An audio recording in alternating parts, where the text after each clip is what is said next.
नमस्कार दोस्तों, आज की वीडियो में हम देखेंगे कि रिटन एग्रीमेंट क्यों आवश्यक है। क्यों एक किराएदार और मकान मालिक के बीच में एक लिखित एग्रीमेंट अनुबंध होना चाहिए। यदि हम लिखित एग्रीमेंट नहीं करते हैं तो कितने प्रकार की मुसीबतों का सामना करना पड़ सकता है। वैसे एक बात आपको स्पष्ट करते हुए चले कि भारत में यदि कोई एग्रीमेंट किराएदारी और मकान मालिक के बीच में लिखित रूप में नहीं भी है तो भी उसे कानूनी मान्यता प्राप्त है। आप अगर ओरल रूप से भी किसी व्यक्ति को अपने यहाँ किराए पे रख लेते हैं तो भी वो मान्यता उसको कानून की निगाह में दी जाती है। तो दोस्तों, ये तो बात सही है कि आपने किसी को ऐसे ही किराए पे रख लिया बिना किसी शर्तों के तहत, तो लेकिन कभी कभी यह होता है कि जब आप का किराएदार कोई डिस्प्यूट आप लोगों के बीच में, मकान मालिक और किराएदार के बीच में पैदा हो जाता है तो बहुत सी मुसीबतों का सामना हमें करना पड़ सकता है। चलिए हम बात करते हैं, यदि हम लोग लिखित रूप में किराएदार और मकान मालिक के बीच में अनुबंध पत्र नहीं बनवाते हैं तो उसके कैसे नुकसान हो सकते हैं।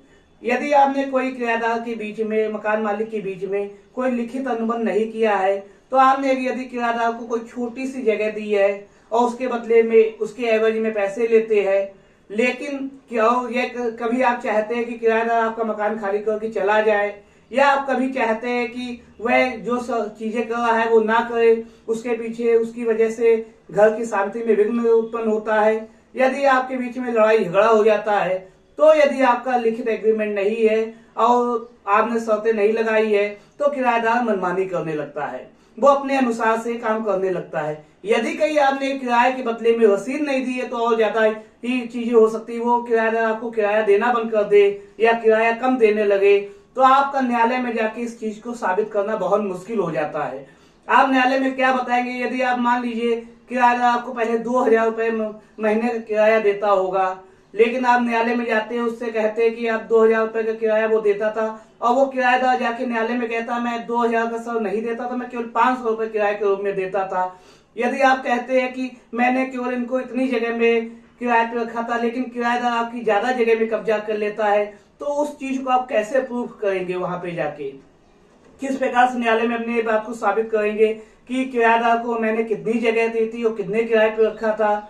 यदि कोई बात आपके बीच में डिस्प्यूट पैदा हो जाता है, किराएदार आपको तंग करने लगता है या किसी प्रकार की हरकतें करने लगता है, आपका वहां पे ये साबित करना भी मुश्किल हो जाता है कि उस किराएदारी एग्रीमेंट में जो आपने उससे के बीच में हुआ था, जो मौखिक रूप में था, उसमें किन बातों के लिए उल्लंघन पे क्या क्या शर्तें रखी गई थी, ये भी आप वहां पे न्यायालय में जाके साबित नहीं कर सकते हैं।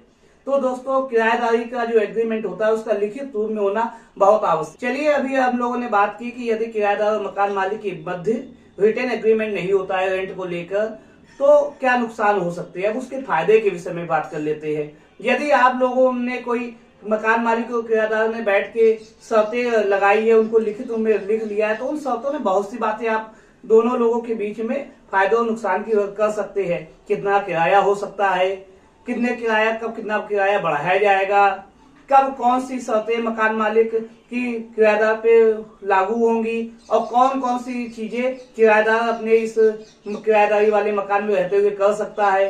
व्यापार करने की वो बिजली के मीटर अपने नाम पे लगाएगा कि किराएदार के नाम पे लगाएगा। इस तरह से बहुत सी बातें हैं जो किराएदार और मकान मालिक बीच में बैठ के एक लिखित एग्रीमेंट के तहत उसको अनुबंधित कर सकती है। लेकिन दोस्तों, इसमें डिस्प्यूट के पैदा होने की चांसेस बहुत कम होते हैं, क्योंकि जो लिखित एग्रीमेंट होता है तो उसका नोटरी होती है, थर्ड पार्टी भी इन्वॉल्व हो जाती है बीच में। इसकी वजह से इसकी मान्यता कानून की नजर में ज्यादा होती है, और कोई भी डिस्प्यूट होता है तो कानूनी आप उसकी सहायता ले सकते हैं। किराएदार के लिए भी यही चीजें है, मकान मालिक के लिए।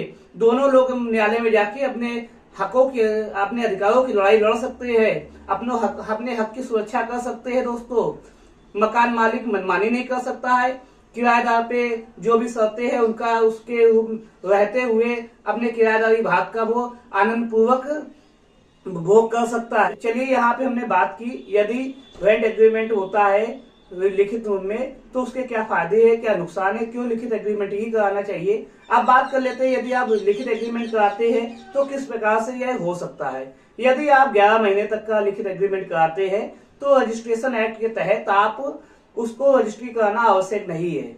और उसको आप दोनों लोग बैठ के मिल के बातचीत करके उसको एक एग्रीमेंट तैयार करके उसकी नोटरी करा के आप उसको 11 महीने के लिए एग्रीमेंट करा सकते हैं, रेंट एग्रीमेंट। लेकिन यदि आपको 11 महीने से अधिक का रेंट एग्रीमेंट कराना है तो उसका रजिस्ट्रेशन कराना पड़ेगा, रजिस्ट्री ऑफिस में जाना पड़ेगा, उसके लिए कुछ फीस दी जाएगी।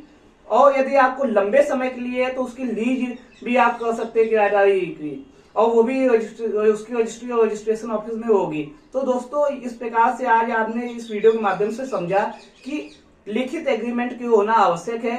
अगर आप लिखित एग्रीमेंट कराते हैं तो उसमें से आप किस प्रकार की मुसीबतों से बच सकते हैं। यदि आपको यह वीडियो अच्छा लगा तो आप मेरे चैनल को सब्सक्राइब कीजिए, वीडियो को लाइक कीजिए और इस वीडियो पे इसको शेयर करके और अन्य लोगों तक इस जानकारी को पहुंचाइए। आपका मेरे चैनल के साथ जुड़ने के लिए बहुत बहुत धन्यवाद। जय हिंद।